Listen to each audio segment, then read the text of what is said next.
يبدو أن السيدة المندوبة العامة للطفولة أو المندوب العام للطفولة انتبهت بعد 6 أشهر من عرض برنامج الصميم، الحلقة الخاصة بأطفال الشوارع. يبدو أنها انتبهت الآن أن هنالك أطفال في الشوارع، يبدو أنها انتبهت الآن أنه فما أطفال مشردة، أنه فما أطفال مش نهتموا بهم، فما أطفال يقع الاعتداء عليهم جنسيا، فما أطفال ضايعين. السيدة المندوبة الحمد لله أنه جاء برنامج الصميم باش تنتبه، المندوبة العامة للطفولة اللي تابعة لوزارة المرأة انتبهت الآن بعد 6 أشهر من عرض حلقة أطفال الشوارع، وقدمت قضية.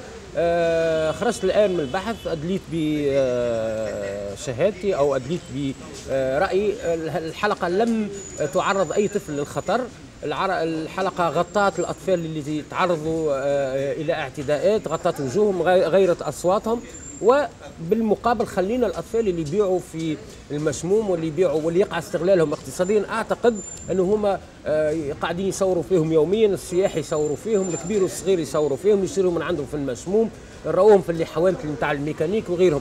يا مندوبة الطفولة اتلهاب أطفال تونس.